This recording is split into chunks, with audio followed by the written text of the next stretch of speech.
parti, mon kiki. Hihihi. OK, c'est parti. Ah, qu'est-ce que j'ai?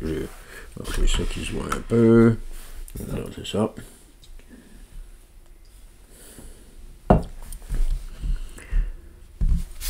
Bonjour, bienvenue dans cette autre vidéo. On continue l'étude sur le livre de l'Apocalypse. Aujourd'hui, on va voir chapitre 6, versets 3 à 4, l'ouverture du deuxième sceau, qu'on peut appeler aussi la guerre.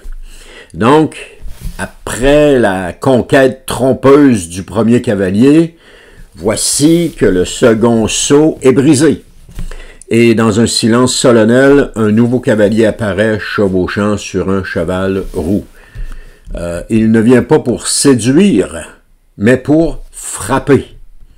Il incarne la guerre, la division et la violence. Et d'ailleurs, ce passage nous révèle que la paix terrestre, aussi précieuse soit-elle, demeure toujours fragile. Elle peut être ôtée d'un instant à l'autre par la main de celui qui tient l'histoire entre les mains, c'est-à-dire l'agneau de Dieu, comme on a vu dans la leçon, dans l'étude précédente. Donc cette révélation n'a rien de sensationnaliste. Elle est sobre, grave et profonde. Car dans le fracas des épées et de l'agitation des peuples, on voit que Dieu parle encore. Il ne se retire pas. Il secoue les puissances humaines pour réveiller les consciences spirituelles. On va regarder ensemble, le premier point, c'est l'agneau ouvre le deuxième sceau, parce qu'on a vu dans les études précédentes que c'était l'agneau qui était le seul qui était en mesure de briser les sceaux. Alors, Apocalypse, chapitre 6, verset 3, nous dit « Quand l'agneau ouvrit le deuxième sceau, j'entendis le deuxième être vivant dire « Viens ». Alors, c'est encore l'agneau qui ouvre ce sceau. Comme j'ai dit, lui seul en a l'autorité. Rien ne se produit sans qu'il le permette. Et j'ai donné dans une vidéo précédente que Joseph, rien ne se faisait dans l'Égypte, à moins que Joseph ne le permette, et que Joseph était une préfigure de Christ dans le royaume de Dieu. Alors, et à nouveau, un des êtres vivants s'exprime « vient ». Donc, le cheval roux vient pas par lui-même. Il vient lorsqu'on l'appelle. Et cet appel céleste ne fait pas qu'introduire un nouveau cavalier. Il manifeste l'exécution de la volonté divine. Parce que les cavaliers qui sont envoyés, c'est pour exercer la volonté de Dieu. Tu dis, ouais, mais c'est la guerre. Dieu ne veut pas la guerre. J'ai expliqué ça dans les vidéos précédentes. C'est que Dieu envoie ces choses-là pour démontrer à l'humanité qu'il est vivant, qu'il existe, et que les gens doivent se tourner vers lui. Mais malheureusement, les gens refusent de se tourner vers lui, continuent d'adorer la bête, et subissent les conséquences des fléaux que Dieu envoie. Parce que ceux qui se tournent vers le Seigneur, ça nous dit qu'ils sont marqués et qu'ils sont protégés. À travers les fléaux que Dieu envoie, son peuple est protégé. Il n'est pas enlevé, il n'est pas soustrait, il est protégé. La même chose, on voit, il y a une figure de style ou une image de cela dans l'Ancien Testament, lorsque Moïse et Aaron ont été envoyés devant Pharaon avec les 10 plaies d'Égypte. Alors, pendant que les plaies frappaient les Égyptiens dans le pays d'Égypte, les Hébreux vivant au pays d'Égypte étaient protégés. Et il y a 2 ou 3 passages qui nous démontrent, comme par exemple le fait des ténèbres. Ça nous dit qu'il y avait des ténèbres partout en Égypte, sauf dans le pays de Goshen. Et qui vivait dans le pays de Goshen? C'était les Hébreux. Donc, on a une image ici encore qui est très représentative du peuple de Dieu qui est protégé pendant qu'il y a des calamités qui sont envoyées sur les nations. Donc, il ne s'agit pas d'un chaos aveugle, mais de jugement qui est orchestré dans le cadre du plan de Dieu. Même lorsque la terre semble échapper à tout contrôle, le ciel, lui, demeure stable. Parce que l'histoire est entre les mains de Christ. Et même les événements douloureux font partie de son œuvre de purification, un peu comme je viens de vous expliquer. Le deuxième point, c'est l'apparition du cavalier rouge. Apocalypse chapitre 6, verset 4, la première partie. Un autre cheval sortit, il était rouge-feu, son cavalier reçut le pouvoir de bannir la paix sur la terre pour que les hommes s'entretuent et une grande épée lui fut donnée. Oh! On dit, oui, mais c'est la volonté de Dieu. J'ai déjà expliqué c'était quoi, mais le cheval a reçu le pouvoir de bannir la paix sur la terre. Alors quand on crie, oh, on veut la paix sur la terre, on veut la paix sur la terre, tu peux pas avoir la paix sur la terre parce que Dieu a envoyé le cavalier rouge pour bannir la paix. Donc la paix sur la terre, c'est utopique de croire qu'on va avoir la paix sur la terre. Ce qu'on a, c'est que les hommes s'entretuent. Parce qu'il y a une grande épée qui a été donnée au cavalier du cheval roux. On va juste à regarder l'histoire aujourd'hui. Les hommes s'entretuent. L'Ukraine avec la Russie. L'Inde avec c'est-tu le Pakistan? Je pense que c'est le Pakistan. Deux pays voisins qui se bombardent. Ou qui se bombardaient parce que là, ils ont décidé de cesser le feu. La Corée du Sud avec la Corée du Nord. Israël avec la bande de Gaza, Israël avec le Liban, Israël avec le Hezbollah, Israël avec l'Iran, les États-Unis avec l'Iran, etc. On peut en nommer en masse. La paix, elle n'est pas possible. Les hommes vont crier paix et sécurité, mais c'est utopique de croire que la paix sur la terre va être possible, parce que Dieu a envoyé son cavalier. Donc, qu'est-ce qui nous reste, nous, comme croyants? Ce qui nous reste, c'est de mettre notre confiance en Jésus, parce que c'est lui le maître de l'histoire. Et si on met notre confiance en Jésus, on va être protégé. Parce que comme croyant, rempli du Saint-Esprit, c'est le Saint-Esprit est la marque de Dieu. Il y a un endroit, on va le voir un peu plus tard dans l'étude, mais un endroit où les 144 000 sont marqués du sceau de Dieu. Ils sont marqués du sceau de Dieu pour être protégés pendant que Dieu va envoyer les fléaux sur ceux qui ne sont pas marqués du sceau de Dieu. Et je dirais même de ceux qui sont marqués du sceau de la bête. Parce que, bien entendu, ça aussi, c'est quelque chose que la bête va contrefaire.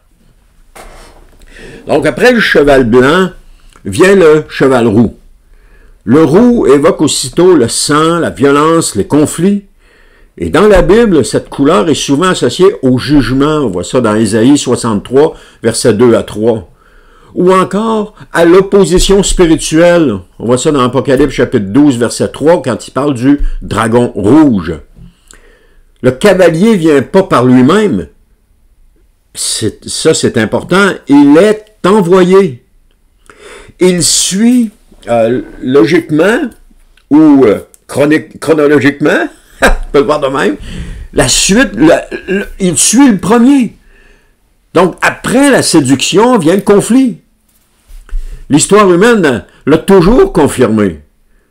Les conquêtes, même présentées comme pacifiques, finissent par engendrer des affrontements. Le deuxième cheval, le cheval roux, incarne cette réalité universelle. Les hommes aspirent à la paix, mais malheureusement, ils récoltent la guerre.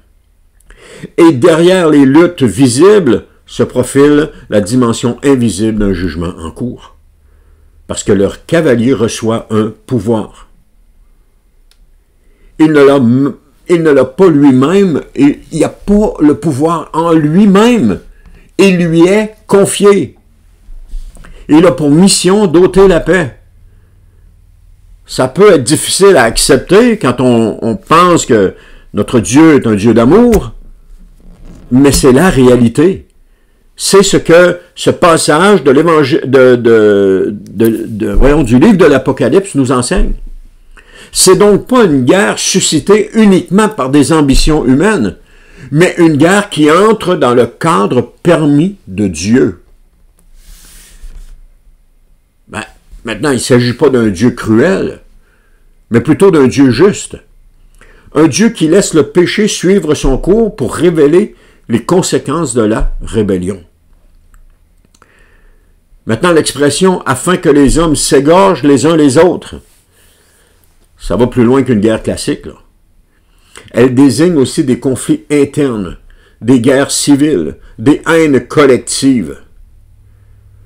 Comme Jésus dit, c'est le frère contre le frère, le voisin contre le voisin, la société contre elle-même. Cela, ça inclut aussi le terrorisme, les persécutions religieuses, les violences idéologiques. Le cavalier porte une grande épée. Contrairement au premier qui portait un arc sans flèche, celui-ci est armé pour tuer. L'idée est le symbole d'un conflit direct, sanglant, généralisé. L'épée est un instrument de jugement, comme on voit dans les Écritures. Dans l'Ancien Testament, l'épée est souvent mise entre les mains des puissances humaines pour accomplir le châtiment de Dieu. On voit ça dans Ézéchiel, chapitre 21, versets 9 à 11. L'apôtre Paul dit lui-même que l'autorité porte l'épée pour punir les malfaiteurs, dans Romains 13, 4. Le cavalier, ici, représente l'éruption du jugement de Dieu sous forme de guerre. Non pas qu'il soit l'auteur du mal, mais il laisse la violence humaine exposer sa propre déchéance. Alors, je pense ici que c'est important de faire une certaine précision.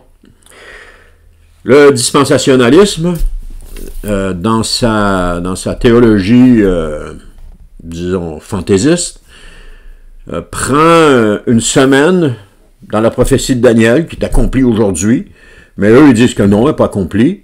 Ils la prennent, ils la reportent complètement à la fin des temps, et ils disent que ça, à la fin des temps, c'est la période des tribulations.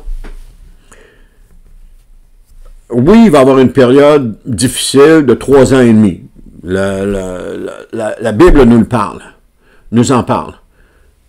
Mais le fait de prendre une semaine, de la transporter là, puis de dire c'est ça qui est faux. C'est ça qui est faux. Parce que la fin des temps, elle ne commence pas là, avec cette période-là. La fin des temps a commencé avec la venue de Jésus. Je l'ai dit dans la vidéo précédente, puis je vais le dire encore, inquiétez-vous pas.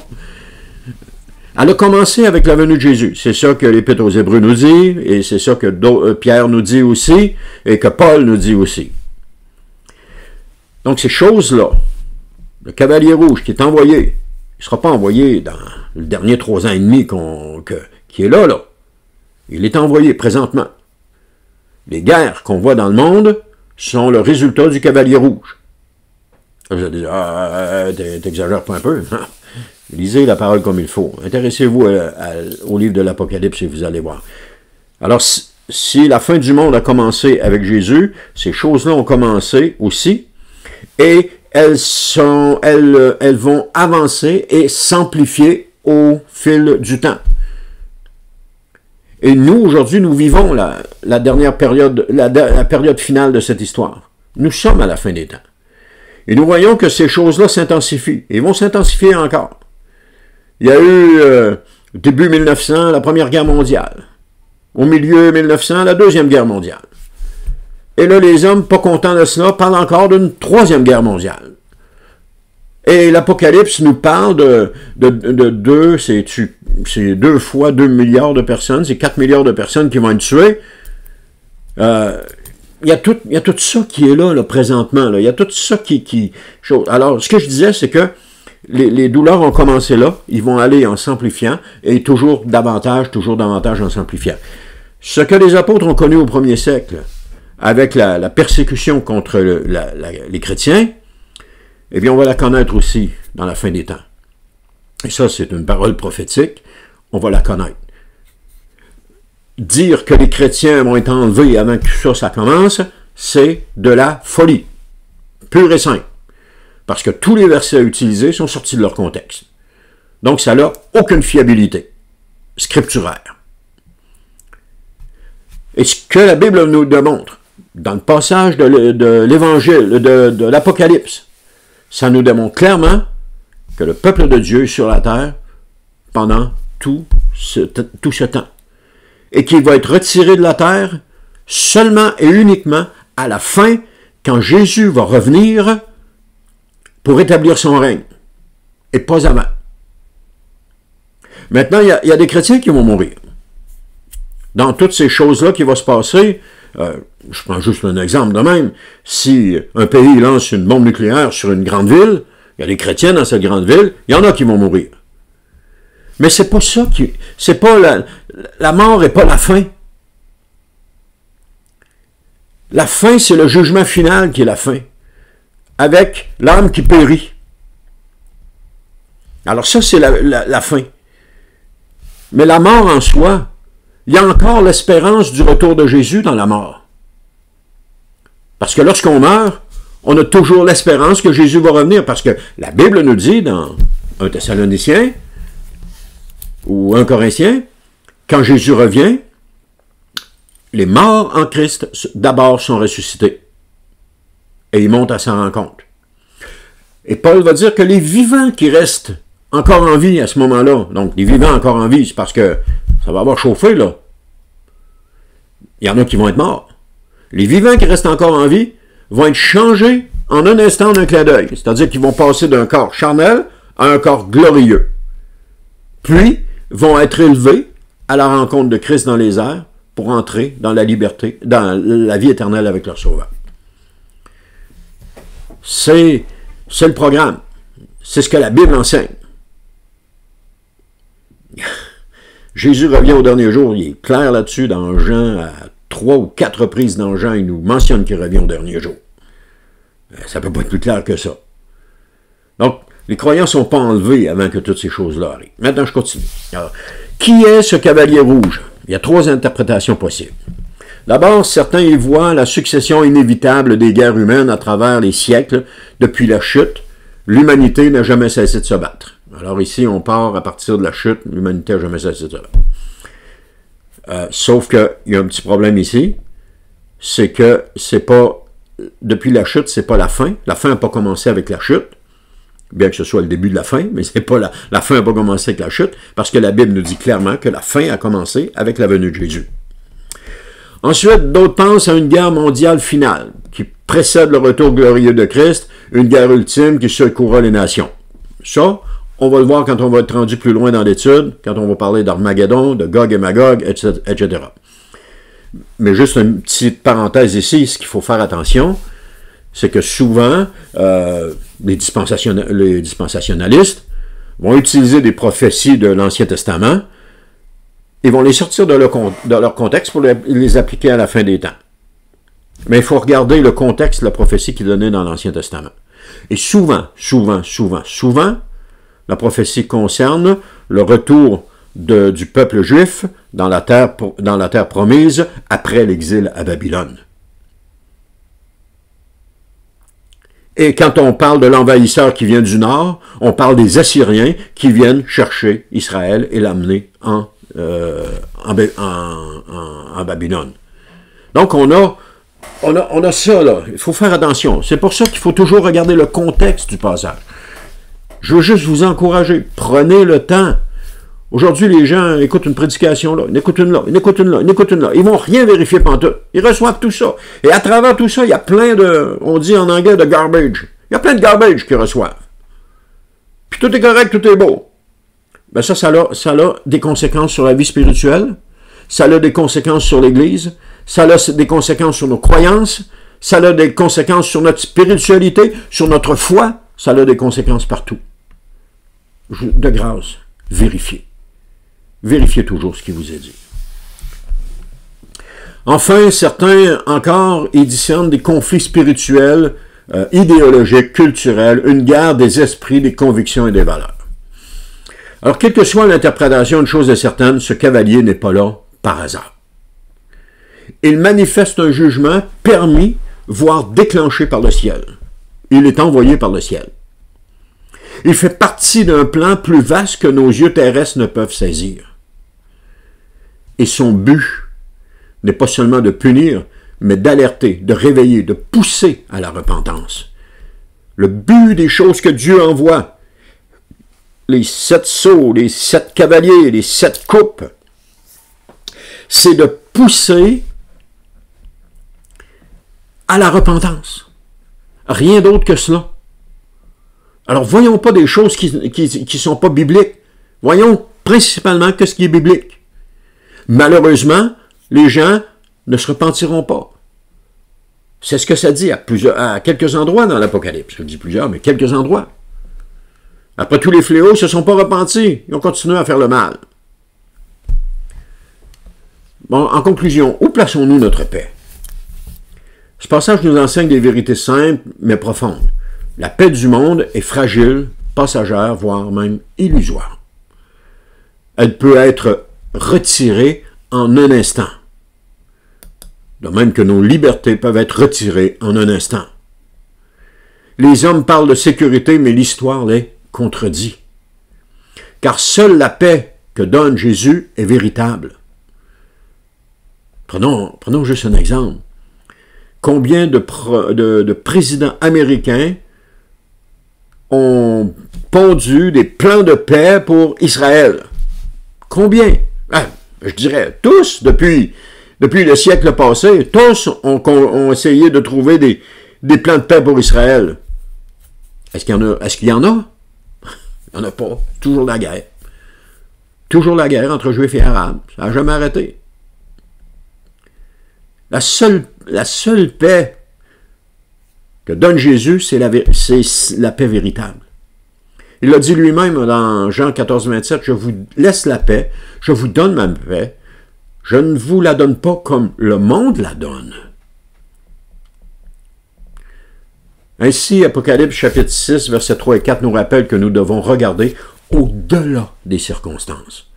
Que les guerres, si douloureuses soient-elles, ne sont pas en dehors du regard de Dieu. Elles sont souvent le reflet du cœur de l'homme, mais aussi un appel silencieux du ciel. Alors où plaçons-nous notre confiance? Dans les traités, les accords, les puissances humaines?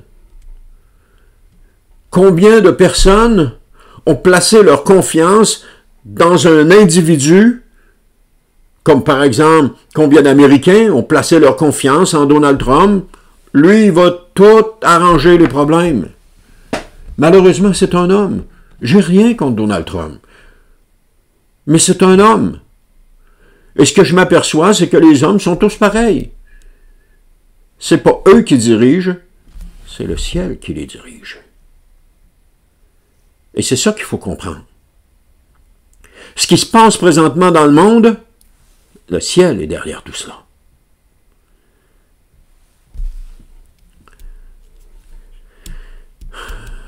Où est l'agneau qui ouvre les seaux?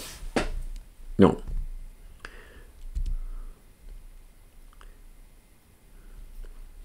Alors, Christ nous appelle aujourd'hui à discerner les temps, à ne pas craindre les conflits du monde, mais à nous ancrer dans la paix qu'il nous offre. Attendons-nous pas à une paix terrestre. Elle ne viendra jamais, parce que le cavalier rouge a été relâché.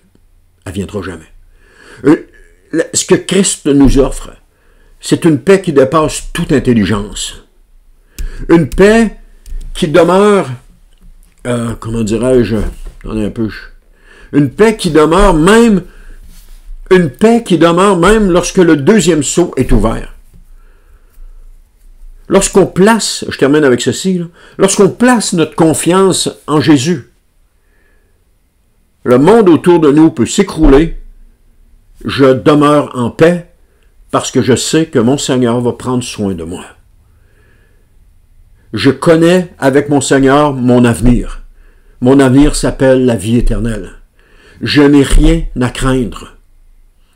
Je n'ai pas à craindre la mort, je n'ai pas à craindre quoi que ce soit, parce que rien ne peut me séparer de l'amour de Christ, de l'amour que j'ai pour Christ. Rien ne peut m'en séparer. On peut me maltraiter, on peut me tuer, on peut m'enfermer, ça n'enlèvera rien à l'amour que j'ai pour Christ.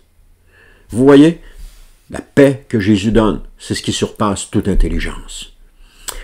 Merci d'avoir été là, et on se dit à la prochaine pour la suite de cette étude sur l'Apocalypse.